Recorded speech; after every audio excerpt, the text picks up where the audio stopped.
Welcome to Our People Speak, the online program that shares different aspects of our native cultures of interior Alaska.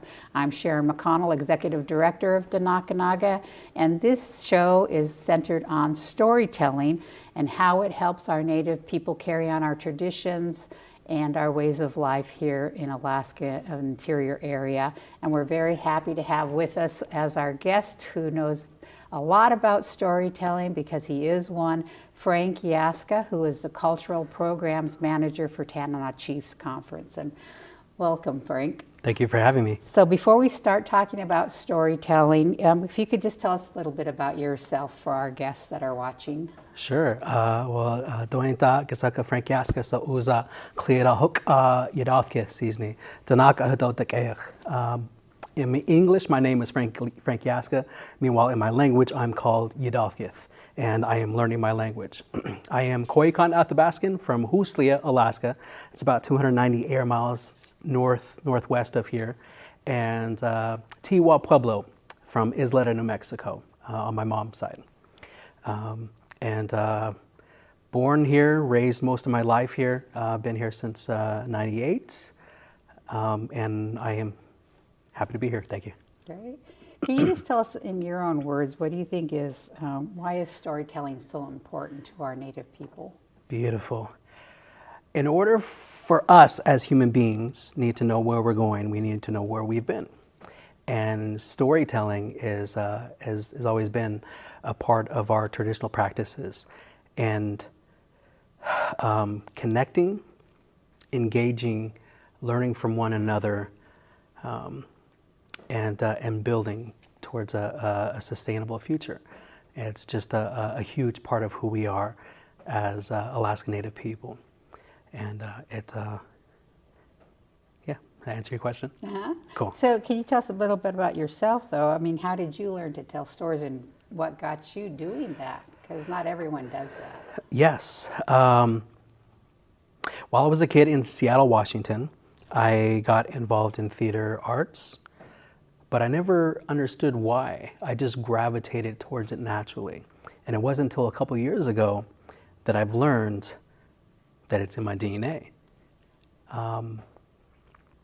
Coming from a long line of storytellers, powerful storytellers, my grandmother would say there used to be competitions during gatherings of one person trying to outspeak another through the powerful stories or through his voice, their voice.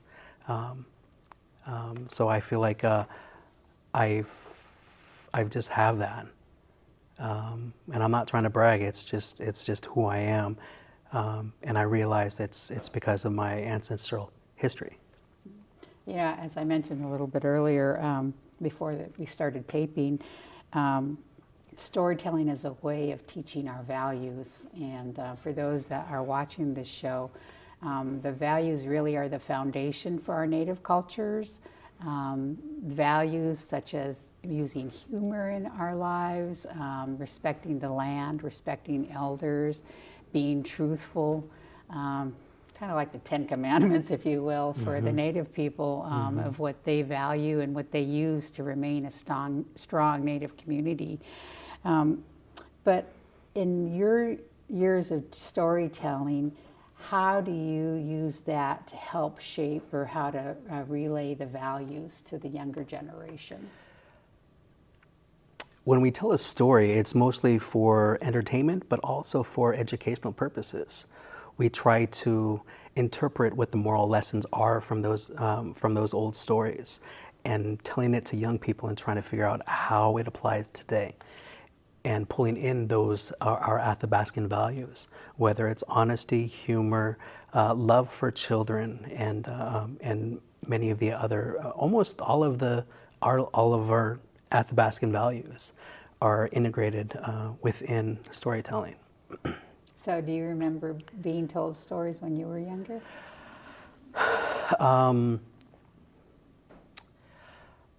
Not vividly, but I do remember a couple growing up, and I just the intention behind it and why I was told those stories from family members that passed on.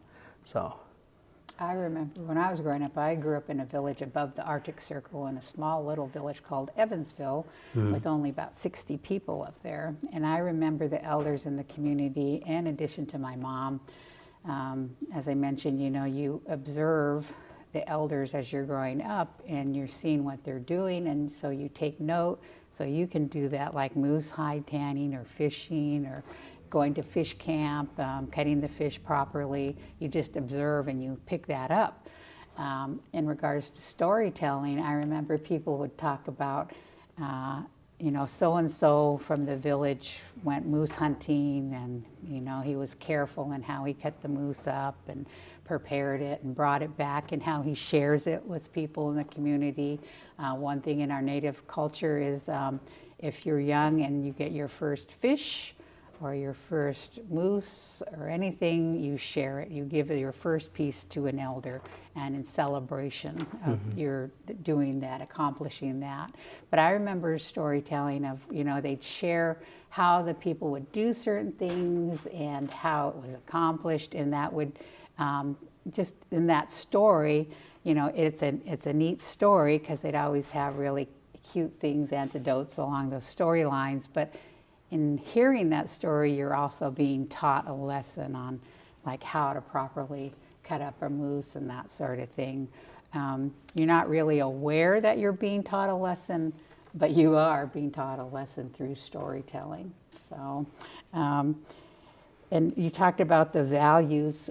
This past summer, Denakkanaaga did a culture camp along with the Morris Thompson Center and TCC, in where our elders mentored other elders, because in our history as Native people in Alaska, unfortunately, there were some generations that were taken away from their homes, even at a young age of 3, 4, 5, 6, and never returned for a long time. And it was a horrible time in our history, but so a lot of those elders that went through that didn't learn their traditional ways or their values. So we had a culture camp in which the elders that knew all these activities shared it and passed it on to the younger elders, if you will. So, and you were involved in that culture camp. What did you think of that? it was very great immersion sessions, because we all have a story to tell, and there was a great opportunity for them to share it, to learn from one another, and it was just powerful to just hearing the experience with elders versus the ones that want to be more connected in their culture, those elders, and it was very beautiful sessions.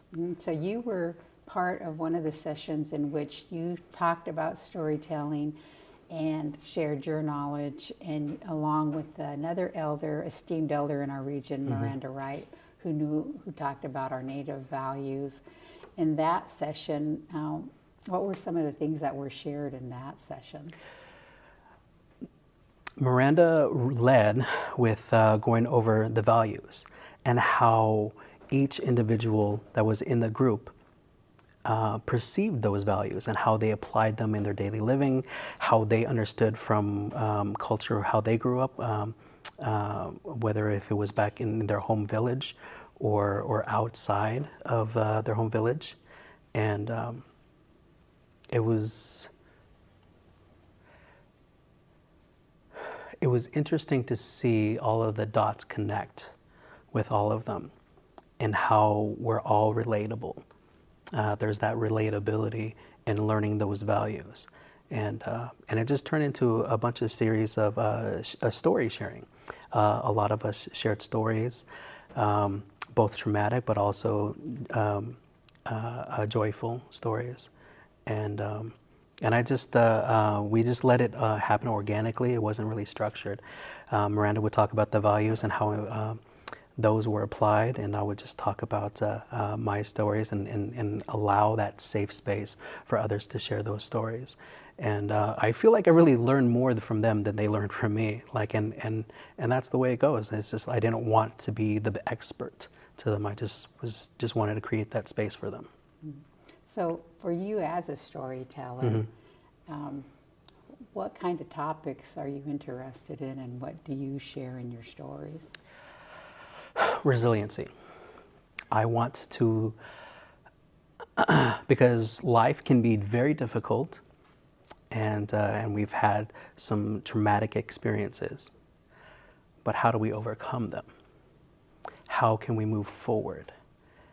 And learning the values of how we overcame the hardships of extreme cold weather of Alaska, over different barriers and traumatic experiences growing up in the earlier years of the state of Alaska. So it's very beautiful to overcome those challenges and know what one's purpose is and being a part of the community. So I know you've brought a story with you to share. Yes. If you want to go ahead and share one of your stories. Yeah, so I love to write, creative writing, and I am a spoken word artist. I write a lot of poems, and the poem that I've written years ago, shortly after my dog passed away, and it was just an ode to him, Ramon Oso.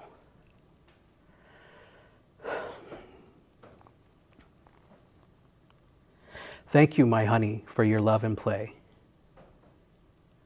Lost and angry I am now that your life came due. Carry your heart with me to face the day. My arms are empty now without your stay. I laugh seeing the bear you used to screw. Thank you, my honey, for your love and play.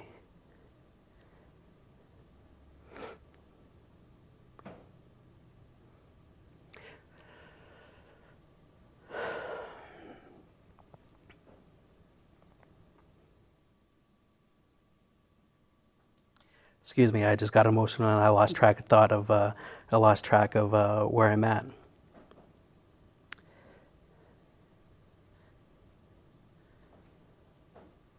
My thoughts of suicide you kept at bay. How can I continue on while feeling blue? Carry your heart with me to face the day. Learn from you how to interact in the fray. Never have I connected with any till you. Thank you, my honey, for your love and play. Authentic honorary barks you had to say, unapologetically you, even when you had to poo. Carry your heart with me to face the day. Learn from you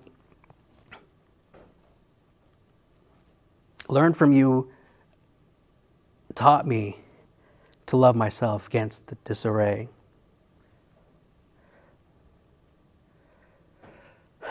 Your absolute love brought me to fullest imbue. Thank you, my honey, for your love and play. Carry your heart with me to face the day. Thank you. That was very nice. Thank you. It's for our viewers and the people here in the theater, the generation before me, my mom's generation, she left school in the 3rd grade because she was, back then, she was born in the late 20s. She would be beaten if she spoke her language or did any of her traditional activities. And so I have a twin sister. We're the youngest in the family. And when we were growing up, Frank, every night after dinner, this is all before the internet and iPhones and everything else, she would lay down with us and read us a story or talk about, our native ways and our native relatives that we hadn't met on her side of the family. And we just really soaked all that in. But what we didn't know is she was teaching herself, in addition to sharing stories of her growing up, she would also read books to us. And we didn't realize at the time that she was teaching herself to read when we were young, when she was sharing those stories with us. We never knew that. So any type of story that's told, of years ago, it was more of our native ways and our culture and how we continue to do them. And nowadays, in this day and age, Frank is a young storyteller, and he shares things like that story you just shared about your dog. And that really relays about the love we have as people, not only for other people, but for animals as well. Is there any other story, Frank, that really stands out for you? Or anything on the native values that you think about? Yeah. There's an old book, oldish book, about Denakkanaaga, the ancient traveler, one who travels amongst the fish and travels amongst the people and animals. And in those stories, and I love this book so much, each chapter is a lesson. It's not explicitly stated, but but knowing as what it was like to the hardships and what one has to do to live a nomadic lifestyle, living off the land in Athabascan country long ago, before technology. I can infer those lessons from each chapter. And the ancient traveler, he travels throughout many of Alaska, and each chapter he comes across an animal or a person, and he spends the night with them, shares a meal with them. But when in one specific chapter called Grandfather, I've Come to You, he did not spend the night with him, and he did not share a meal with him. And in that chapter, he says, in his language, Grandfather, I've come to you. He comes across this frozen water area. I can't remember if it was a lake or a river, but I remember reading that it was massive, so it was probably a big lake. And he says, Grandfather, I've come to you. And that old man is just fishing, ice fishing. He has a little hole, and he's just sitting there by himself. And every so often, he would just taut his line. And the old man wouldn't say anything to him. Grandfather, I've come to you. Still nothing. Grandfather, I've come to you. And still nothing. And then all of a sudden, Denakkanaaga, his stomach got upset. And he went to the bathroom over the hole. And instead of the old man being empathetic or even sympathetic to him to help him out, he just said to himself, without even looking at him, without even acknowledging his presence, he just talked to himself and said, oh, so that's why there's no fish today. And then he cleaned his line and then continued fishing. And it was in that moment Denakkanaaga could figure out there was no point in trying to connect with him. And he moved on. So he just left, and he continued on his journey to the next area. And inferring interpreting the lesson from that, we've all come across difficult people.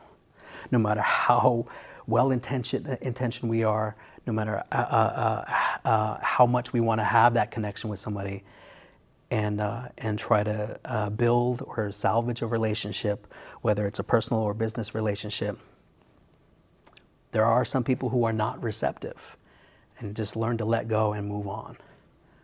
And that's one of my favorite stories. How do we tell stories now? I mean, now we have the internet, which is so different, even from my generation. Like I mentioned, we didn't even have television in the village when I was growing up. So, how do we continue to share our stories and teach the younger generation? Definitely. If you're in a village, I highly recommend going to any elder, visiting an elder during lunchtime or after lunch. My favorite thing to do whenever I'm in a village, I like to visit an elder. One of my favorite elders that I visit in Huslia, besides my grandfather, I visit him and he'll give me a pop and then he'll just tell me stories. And it's really cool. And sometimes I'll record them on my voice recorder and write those down. So it's a blend of having that human interaction and having that connection and just hearing the story and being mindful and being present in the moment.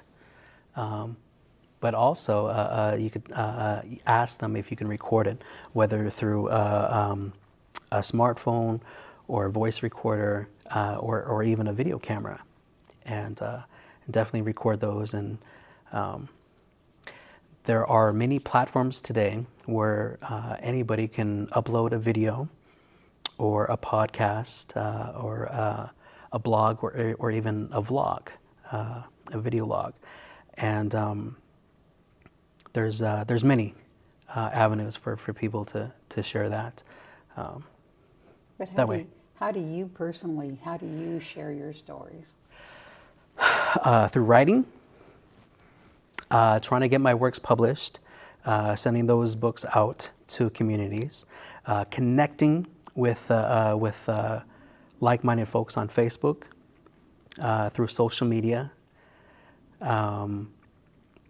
building that community, sharing stories, learning, trying to just doing as much research as you can to find those projects that are around and joining them. So there's definitely things out there. You just got to look for it. Just take the initiative, do a little bit of research, whether it's online or in person or through Zoom. So. How do we get the younger generation to get really interested in sharing or telling stories? Because this generation now is just so fast. Everything is instant. Everything is, yeah. And storytelling takes time. It does take time. And what would you suggest that we do to get the younger generations involved? It's difficult because what we learned that the kids today have a very short attention span. Trying to find that median to get them engaged through social media, because most of their life is through social media, unfortunately. But kids in the village, I would highly recommend just visiting an elder, whether it's your own grandparents, aunts or uncles, or visiting someone that you don't even know. Like, you've seen them, but you've never really engaged or met with them. So my recommendations is just to visit as much as you can. It doesn't have to be an hour. It could just be a couple minutes, and build that relationship and learn. But there's some multimedia stories online through Facebook, Instagram, other social medias, or websites with podcasts. Mm-hmm. I was just thinking, as you were talking about, my mother grew up in Norvik, which is in northwest Alaska. Mm-hmm. Yeah, it's an Inupiaq community. And her older sister, through storytelling down to us, they recalled when they used to be at war with the Indians of interior Alaska. Mm-hmm. And when you think about it, that's not too far away, and hasn't been that long ago. But those kind of stories, and I often hear, people say, "Oh, I wished I had really talked to my relatives more," because when they get to be a certain age, like in their 40s or so, they really start getting interested in their history and their family history, and their culture, and so it's so important to really to tell the younger generation to just talk to people. Mm-hmm. And it's interesting. I come across situations like with kids like that all the time. That just wants to get out, just want to get out of the village, or even Fairbanks. I want to get out of here. there's this town is too small, small town, small mind, nobody understands me here. When in actuality, pretty much everybody does understand them. He's just, it's the struggle, and they're in getting over the struggle, and coming out brighter on the other side.